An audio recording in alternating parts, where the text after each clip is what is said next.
నాన్న కథ చెప్పవా? మీరు వింటున్నారు kid stories in Telugu podcast by Sitaram, Reyansh and Snigdha. మనం వింటున్నాం రామాయణం. శ్రీరాముడు హనుమంతుడి సాహసాన్ని ప్రశంసించాడు. ఏం సాహసం చేసిండు? సీతాదేవిని వెతికిండు కదా, అంత దూరం వెళ్ళి అట్లా వెతికిన తర్వాత సీతాదేవి కనిపించింది, వచ్చేసిండు. లంకను తగలబెట్టిండు, వచ్చేసిండు. శ్రీరాముడు ఏం చేసిన, అందుకే హనుమంతుడి సాహసాన్ని ప్రశంసించాడు.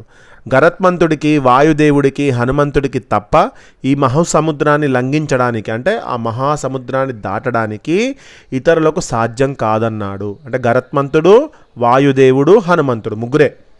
ఇచ్చిన పనిని సాధించడమే గాక దానికి భంగం కలగకుండా దానికి సంబంధమైన ఇతర కార్యాలను సాధించేవాడు ఉత్తముడైన సేవకుడు.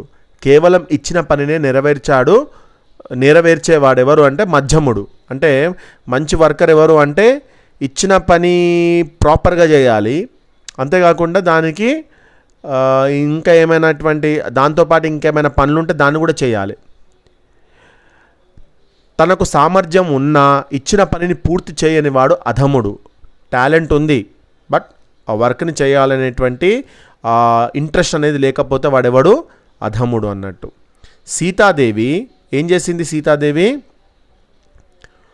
సీతాదేవి అక్కడ అశోకవనంలో ఉన్నటువంటి మాటను ఇప్పుడు ఏం చేసిండు? రాముడికి చెప్పేసిండు హనుమంతుడు. సీతాదేవి ఎలా ఉంది ఏంటి అని అన్ని ప్రశ్నలు అడిగిండు రాముడు. సీత మీ గురించే బాధపడుతుంది, సీతమ్మ వారు మీరు లేకపోతే తను లేనంటుంది. ఎంతోమంది రాక్షస స్త్రీలు వచ్చి కూడా ఆమెను వేధించినా కూడా తట్టుకొని ఉంటుంది ఆమె అని చెప్తాడు. సీతాదేవి కుశల వార్త చెప్పి మహోపకారం చేశావు హనుమా అని ఆయనను కౌగిలించుకున్నాడు రాముడు. ఇదే నాకు నీపైన ఉన్న ప్రేమ అని చెప్పిండు. ఇక హనుమంతుడు పొంగిపోయిండు రాముడు కౌగిలించుకునేసరికి. శ్రీరాముడి మనసులో మళ్ళీ దుఃఖం పొంగిపొర్లింది. సుగ్రీవుడు బాధపడకు రామా అని చెప్పిండు. నువ్వు నిరుత్సాహపడకు, మనం ఎంత దూరం ఉన్నా కూడా ఖచ్చితంగా లంకను చేరుకుంటాం, ఎక్కడ ఉంది అనేది తెలిసింది కదా ఇప్పుడు అని చెప్పి రావణాసురుడి యొక్క దగ్గరికి వెళ్ళడానికి ప్లాన్స్ వేసుకుంటారు. ఇక వాళ్ళు ఎలా వెళ్ళాలి, లంకకి ఎలా వెళ్ళాలి అనే ప్లాన్స్ చేస్తూ ఉంటారు అన్నట్టు. శత్రువు విషయంలో ఇప్పుడు దుఃఖం కాదు, మనకు కావాల్సింది క్రోధం, కోపం రావాలి. శత్రువు మీద మనం గెలవాలంటే ఫస్ట్ శత్రువు మీద మనకు కోపం రావాలి. మహాసముద్రం మీద సేతువును కట్టకుండా, సేతువు అంటే బ్రిడ్జ్, అంతటి సముద్రం మీద మనం బ్రిడ్జ్ కట్టకుండా అంత దూరం మనము లంకకు వెళ్ళడం అనేది ఇంద్రాది దేవతలకు కూడా సాధ్యం కాని పని అన్నాడు. శ్రీరాముడు అడిగిన మీదట హనుమంతుడు లంకానగరంలోని మొత్తం సెక్యూరిటీ ఎలా ఉంది, లంకానగరం ఎలా ఉంది, ఎవరైనా రాక్షసులు ముందే ఉంటారా, మనకి ఎలాంటి అపాయాలు వస్తాయి, ఇవన్నీ ఇన్ఫర్మేషన్ పూర్తిగా తెలుసుకున్నారన్నట్టు. రక్షణ వ్యవస్థ గురించి పూర్తి వివరంగా చెప్పిండు హనుమంతుడు. మధ్యాహ్నమైందట. ఇక ఈ విజయ ముహూర్తమే లంకా ప్రయాణానికి మంచిది అని చెప్పి శ్రీరాముడు సుగ్రీవునితో అన్నాడు. శ్రీరాముడు ఇంకా మిగతా వానరులతో కూడా నీలుడు అనేటువంటి ఒక వానరుడు ఉంటాడు. నీలుడు సైన్యానికి మార్గం చూపుతూ ముందుకు నడవాలి. ప్లాన్స్ వేస్తున్నారు కదా వాళ్ళు ఎలా వెళ్ళాలి లంకకు అని చెప్పి. నీలుడు ఏం చేయాలి? సైన్యాన్ని అంతా కూడా మార్గం దారి చూపిస్తూ ముందుకు తీసుకెళ్ళాలి. లక్షలాది వానరులు అతన్ని వెంబడి నడవాలి. బాలురు, వృద్ధులు, బలహీనులు కిష్కిందలోనే ఉండాలి. చిన్న పిల్ల వానరులు ఉంటారు కదా, వాళ్ళు బలం లేని వాళ్ళు, బలహీనులు, వృద్ధులు, ముసలి వాళ్ళు కూడా అంతా కిష్కిందలోనే ఉండాలి. సుగ్రీవ, నేను హనుమంతుడి భుజం మీద, లక్ష్మణుడు అంగదుడి భుజం మీద కూర్చొని ముందుకు సాగుతాం. నువ్వు పల్లకి నెక్కి మాతో పాటు రావాలి. జాంబవంతుడు, సుషేనుడు, వేగదర్శి సైన్యం వెనుక భాగంలో ఉండి రక్షణ బాధ్యతను చూడాలి. వెళ్ళే మార్గంలో నగరాలు, గ్రామాలు ఉంటే వాటిలోకి వెళ్ళకూడదు. జలం, ఫల సహితమైన మార్గం వెంట మనం ప్రయాణించాలి అని రాముడు సూచించాడు. అంటే మనకు అంత దూరం వెళ్తున్నాం కాబట్టి జలం అంటే వాటర్ దొరకాలి, ఫలం అంటే ఫ్రూట్స్ దొరకాలి. ఎందుకంటే యుద్ధంలో చేయాలంటే ఫస్ట్ వాళ్ళకి కావాల్సింది ఏంటి? Stamina, energy. కాబట్టి అంత ఇన్ఫర్మేషన్ చెప్తున్నాడు రాముడు ఎలా వెళ్ళాలి ఏంటి అని స్కెచ్. ఏదైనా ఒక పని చేయాలంటే ముందు ప్రీ ప్లాన్ అనేది వెరీ ఇంపార్టెంట్. ఇక్కడ కూడా వాళ్ళు అదే చేస్తున్నారు. ఒక మనం ఏదైనా గేమ్ ఆడాలన్నా, లేకుంటే క్రికెట్ మ్యాచ్ ఉందనుకో, మనం ఆడాలంటే ఫస్ట్ ఏం చేయాలి? ప్రాపర్ ప్లానింగ్ చేయాలి.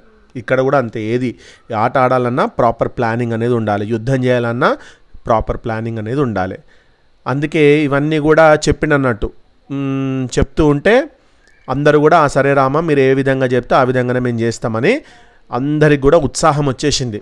వెళ్ళాలి అనేటువంటిది అందరూ కూడా ఉత్సాహం ఉరకలేస్తూ ఉంటే అందరూ సముద్ర తీరాన్ని చేరుకున్నారు. ఇక లంకలో రావణుడు మంత్రులతో సమావేశమయ్యాడు. మరి ఇప్పుడు రావణాసురుడికి చెప్పేసిండు హనుమంతుడు, త్వరలో నీకు మూడింది, రాముడు ఇక్కడికి వస్తాడు, నీపై యుద్ధం చేస్తాడని చెప్పి. వానరులను ఎదుర్కొని లంకను కాపాడుకోవడానికి ఏం చేయాలో నిర్ణయించమన్నాడు. సభలోని వారు రావణ ఇంద్రజిత్తుల పరాక్రమాన్ని పొగిడారు. మీరు అంత భయపడాల్సిన అవసరం లేదు, మీరే పరాక్రమవంతులు, మీరేంటి ఆ వానరులతోటి ఏంటి, గెలుస్తాం మనమే అని చెప్తున్నారు. నర వానరులను లెక్క చేయాల్సిన అవసరమే లేదు అని అన్నారు. మీరు అంత భయపడకండి రాజా, ఆ నరుడు మనిషిని ఆ కోతులను మనం వాళ్ళని చూసి భయపడ్డం ఏంటి అని అన్నారు అక్కడ ఉండేటువంటి అందరూ. రాముణ్ణి హతమార్చగల పని లంకేశునికి ఆత్మస్థైర్యాన్ని కలిగించారు. ఇక నేను చంపగలుగుతారు మీరు రాముణ్ణి అని, హతమార్చగలవు నువ్వు అని చెప్పి అందరూ కూడా ఆయనను పొగిడేసిండ్రు. ప్రహస్తుడు మొదలైన వారు శత్రుసేనలను తామే తుదుముట్టించగలమని డంబాలు పలికారు. డంబాలు అంటే గొప్పలు చెప్పిండు. ప్రహస్తుడు అనే తోడు ఉంటాడు, వాడేం చెప్పిండు, నేను శత్రువులు ఎవరైనా రాని ఖండాలుగా నరికేస్తా అని చెప్పిండు. ఇవన్నీ విన్నాడు రావణుని సోదరుడు విభీషణుడు. విభీషణుడు మంచివాడు, అతనికి రాక్షస ప్రవృత్తి లేదు. శత్రువుల శక్తి సామర్థ్యాలను తెలుసుకోకుండా వారిని మనం ఎప్పుడు చులకనగా చూడరాదు. శ్రీరాముడు మనకేం అపకారం చేశాడు? మన రాజే సీతను అపహరించుకొని వచ్చిండు, అంటే కిడ్నాప్ చేసిండు. దీనివల్ల పాపం వస్తుంది, కీర్తి ప్రతిష్టలు మంటగలుస్తాయి, ఆయుష్ తగ్గుతుంది, సంపదలన్నీ నశిస్తాయి. కనుక సీతను శ్రీరామునికి అప్పగించడమే మంచిది అని చెప్పిండు. అనవసరంగా కలహం తెచ్చుకోవడం ఎందుకు? పైగా శ్రీరాముని వంటి మహావీరునితో యుద్ధం వద్దు అంటూ రావణుని వైపు తిరిగాడు. అన్నా, అనవసరంగా కోపించడం మంచిది కాదు, అది ధర్మానికి ఆటంకమవుతుంది, సుఖాలను దూరం చేస్తుంది అని మంచి చెప్పిండు. మంచి చెప్తే ఎవరైనా వింటారా? దుర్మార్గులు వినరు. విభీషణుని హితబోధ చెవిటివాని ముందు శంఖముదినట్లయింది. చెవిటోడి ముందు ఎంత పెద్ద శంఖముదినా మనకి సౌండ్ వినిపిస్తుందా? దుర్మార్గుడు ఆల్రెడీ ఫిక్స్ అయిపోయినాడు, మైండ్లో ఆల్రెడీ ఫిక్స్ అయిపోయినాడు, ఎవరి మాట వినడు. రావణుని భవనానికి వచ్చిన కుంభకర్ణుడు కూడా రావణుణ్ణి తప్పుబట్టాడు. కుంభకర్ణుడు కూడా తప్పుబట్టిండు. సీతాపహరణ సమయంలో తనను సంప్రదించి ఉంటే బాగుండేది అన్నాడు.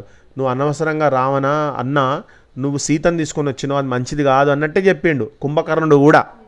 కుంభకర్ణుడు నిద్రపోయి ఉంటాడు, ఎప్పుడో అవసరం ఉంటే లేస్తాడు అన్నట్టు. సీతాపహరణ సమయంలో తనను సంప్రదించి ఉంటే బాగుండేది అన్నాడు. ఇప్పుడు ఆలోచించి ప్రయోజనం లేదన్నాడు. ఇదంతా గత జల సేతు బంధనమే. నీళ్లు పోయిన తర్వాత కట్ట వేయడం అంటే వాటర్ అంతా పోయిన తర్వాత బ్రిడ్జికి అడ్డకట్టు వేస్తే ఏముంది? చేతులు గాలినాక ఆకులు పట్టుకొని లాభం అని సామెత ఉంటుంది. అయ్యిందేదో అయిపోయిన తర్వాత ఇంకా మనం దాని గురించి ఏం చేయలేం, విచారించలేం. అర్థమైందా? అని కుండను బద్దలు కొట్టినట్టు చెప్పేసిండు. నువ్వు శత్రువు పట్ల వ్యవహరించిన తీరు సరైనది కాదు. శ్రీరాముడు నిన్ను ఇంకా చంపకుండా ఉండడం నీ అదృష్టం అన్నాడు. ఇవన్నీ ఎలా ఉన్నా శ్రీరాముడిని తుదముట్టించే భారం తనదేనని ప్రకటించుకున్నాడు కుంభకర్ణుడు. సరే అన్నా, ఇన్నేదో అయింది, కానీ రాముని నేనే చంపేస్తా అంటాడు కుంభకర్ణుడు. రావణుడు విభీషణుని మాటలకు క్రోధావేశాలకు లోనాడు. విభీషణ, ఏం మాట్లాడుతున్నావు నువ్వు? శత్రువుని పొగుడుతున్నావా నా ముందు? ఎంత ధైర్యం నీకు అన్నాడు. గట్టిగా ఇష్టం వచ్చినట్టు తిట్టేసిండు. అన్న తండ్రితో సమానుడని అతని నిందనను సహించాడు విభీషణుడు. అన్న అంటే ఏంటిది? ఫాదర్తో సమానం.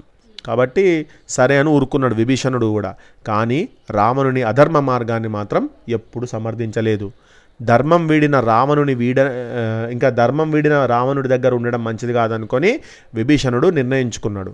2 గడియల్లో రామలక్ష్మణుల చోటికి 4 అనుచరులతో చేరాడు. ఆయనకు పవర్ ఉంది. జస్ట్ 2 minutesలో రాముడి దగ్గరికి వెళ్ళిపోయాడు. లంక నుంచి హనుమంతుడు అంత కష్టపడి వస్తే ఈయనేంటి 2 minutesలో వచ్చేసిండు. అంతే కదా, అంటే వాళ్ళందరూ పవర్ఫుల్ అన్నట్టు కంచెల వాళ్ళకు. ఆకాశంలోనే నిలిచి శ్రీరాముణ్ణి శరణు కోరాడు విభీషణుడు. ఇంకా రాముడి దగ్గరికి రాకుండా, హే రామ, నన్ను విభీషణుడు అంటారు, నేను రావణాసుడి యొక్క తమ్ముడిని, అనగానే నన్ను మీరు అనుగ్రహించండి, నేను మీ దగ్గరే ఉందామనుకుంటున్నాను, అధర్మం వైపు నేను ఉండను అని చెప్పేసరికి విభీషణుడి గురించి తెలుసుకున్నాడు కదా శ్రీరాముడికి తెలుసుకున్న తర్వాత సరే అనుకొని అనుగ్రహించాడు దాశరథి. ఎందుకు చెప్తాడు, ఎట్లా తెలుసు, నాకు ఒక అన్న ఉన్నాడు అని శూర్పణఖ చెప్తుంది, నాకు ఒక మంచి అన్న ఉన్నాడు విభీషణుడు అని కూడా చెప్తుంది. అప్పుడు విభీషణుడు గురించి శూర్పణఖ ద్వారా తెలుసుకున్నాడు ఎవరు, రాముడు. కాబట్టి రాముడికి తెలుసు ఒక విభీషణుడు అంటే గుడ్ బాయ్, మంచివాడు, ఓకే, గుడ్ పర్సన్, బాయ్ కాదు గుడ్ పర్సన్ అనుకొని విభీషణుడు శ్రీరాముడి పాదాలపై వాలాడు.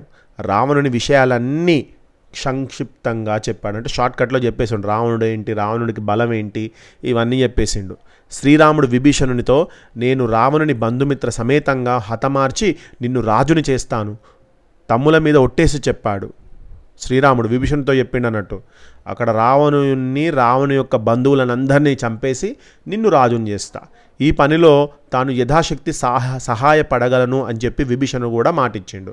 రాముడు విభీషణుడు ఇద్దరు కూడా ఆలింగనం అంటే కౌగిలించుకున్నారు. లక్ష్మణుడితో వెంటనే సముద్ర జలం తెచ్చి లంకారాజుగా విభీషణుణ్ణి పట్టాభిషిక్తుణ్ణి చేయమన్నాడు. శ్రీరాముడి ఆజ్ఞ వెంటనే ఆచరణ రూపం దాల్చింది. అందరూ ఆనందాన్ని ప్రకటించారు. వెంటనే ఏం చేసిండు, నువ్వే ఇప్పటి నుంచి లంకకు రాజువు, రావణాసుడు ఎలాగో చనిపోతుండని చెప్పేసిండు రాముడు. సముద్రాన్ని దాటే ఉపాయం ఏమిటి అని సుగ్రీవుణ్ణి ప్రశ్నించాడు శ్రీరాముడు. సముద్రుణ్ణి మనం ప్రార్థించాలి, ఇక ఇది తప్ప మనం వేరే ఏం చేయలేం, సముద్రుణ్ణి ప్రార్థించడం వల్ల ఇది సాధ్యమవుతుంది అని చెప్పాడు విభీషణుడు. సముద్రుడు కూడా సముద్రాలకు రాజు. శ్రీరాముడు సముద్ర తీరంలో దర్భాసనం మీద కూర్చొని సముద్రుణ్ణి ఉపాసించాడు, అంటే సముద్రుడి గురించి రిక్వెస్ట్ చేస్తున్నాడు. శ్రీరాముడి కన్నులు ఎర్రబడ్డాయి. సముద్రుడి అహంకారాన్ని, ఇక ఎంత మాట్లాడినా కూడా సముద్రుడు వస్తలేడు. ఈయన మాటలేంది అనుకున్నాడు. ఇక రాముడి కోపం వచ్చేసి అసలుకే ఫ్రస్ట్రేషన్లో ఉన్నాడు రాముడు, సీత దొరకట్లేదని చెప్పి. ఇప్పుడు వెళ్ళాలి ఖచ్చితంగా కదా, సీతమ్మకు అంత ఇబ్బంది అవుతుంటే ఎందుకుంటాడు. శ్రీరాముడు కన్నులు ఎర్రబారాయి. సముద్రుడి అహంకారాన్ని అనగదొక్కాలనుకున్నాడు, నీటినంతా ఇంకిపోయేటట్లు చేయాలనుకున్నాడు. బ్రహ్మాస్త్రాన్ని స్మరించాడు. ప్రకృతి అంతా అల్లకల్లోలమవుతున్నది. సముద్రుడు భయపడిపోయి పారిపోతున్నాడు. పరుగెత్తే వానిపై బాణం ప్రయోగించరాదని ఆగాడు శ్రీరాముడు.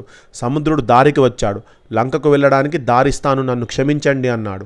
ఎక్కుపెట్టిన బాణం వృధా కారాదు, ఎక్కడ ప్రయోగించాలో చెప్పమన్నాడు శ్రీరాముడు. పాపాత్ములు దోపిడీదారులు ఉండే ద్రుమకుల్యం పైన ప్రయోగించమన్నాడు సముద్రుడు. అది జరిగిపోయింది. ద్రుమకుల్యం అనేటువంటి ప్లేస్ పైన పడేసేయని చెప్పిండట ఆ బాణాన్ని. విశ్వకర్మ కుమారుడైన నలుడు ఒక శిల్పకళా నిపుణుడు. విశ్వకర్మ అనే అతని కుమారుడు నలుడు. ఆయన ఏం చేస్తాడంటే ఇవన్నీ మంచి ఆర్కిటెక్ట్ అన్నట్టు. ఆయన మంచి అందరికీ రాజులకు మందిరాలవన్నీ రాజ్యాలు కట్టిస్తాడు అన్నట్టు. ఉత్సాహం, శక్తి ఉన్నవాడు. సేతువు అంటే ఈ వంతెనను, ఈ బ్రిడ్జ్ను కట్టడానికి అతడే మంచివాడు, యోగ్యుడు, అంటే టాలెంటెడ్ ఫెల్లో అని చెప్పి సముద్రుడు తెలిపిండు. ఆ సేతును తాను భరిస్తానని మాట ఇచ్చాడు. ఎంత పెద్ద మీరు కట్టినా కూడా దాన్ని మునిగిపోకుండా నేను ఆపుతా అని చెప్పిండు సముద్రుడు. అందరూ మహారణ్యం దారి పట్టారు. పెద్ద పెద్ద చెట్లను, బండరాళ్లను మోసుకు వస్తున్నారు, సముద్రంలో పడేస్తున్నారు. వాటి దెబ్బకు సముద్రంలోని నీరు ఆకాశానికి ఎగిసిపడుతున్నది. నలుని సూచనలను అనుసరించి కొలతల ప్రకారం సేతువు నిర్మాణం జరుగుతుంది. అంటే ఎంత ఉండాలి, వెడల్పు ఎంత ఉండాలి, పొడవు ఎంత ఉండాలి, హైట్, విడ్త్, ఓకే, డెప్త్ ఎంత ఉండాలి, రాళ్ళు, ఇవన్నీ కూడా అక్కడ రామ అనే పేరు రాసి అన్ని రాళ్ళని వేస్తున్నారు అన్నట్టు. అట్లా ఎంత వెడల్పు ఉండాలి, ఎంత పొడవు ఉండాలి, ఇవన్నీ చెప్తున్నాడు. ఆయన చెప్పిన నలుడు చెప్తున్నాడు.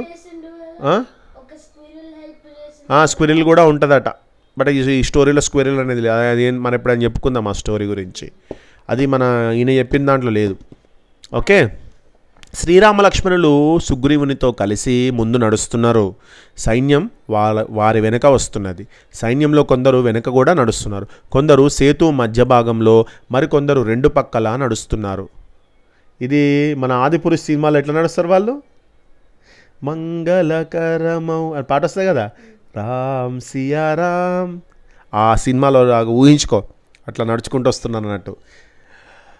కొందరు సముద్రంలోకి దూకి ఈదుతూ వస్తుంటే మరికొందరు ఆకాశంలో ఎగిరి వస్తున్నారు. వారు చేసే కోలాహలానికి సముద్రం మౌనం దాల్చింది. అందరూ అవతలి తీరం చేరారు. శ్రీరాముడు యుద్ధనీతి అనుసరించి సైన్యాన్ని వివిధ విభాగాలుగా విభజించాడు, అంటే డిఫరెంట్ పార్ట్స్గా ఎవరి బాధ్యతలను వాళ్ళకు అప్పగించాడు. కెప్టెన్ ఏం చేస్తాడు, ఎవరు ఏం చేయాలనేది డిసైడ్ చేస్తాడు. రావణుడి మంత్రులైన శుకసారణులు శ్రీరాముని బలం తెలుసుకోవాలని వానర రూపము దాల్చి వానరులలో చేరారు.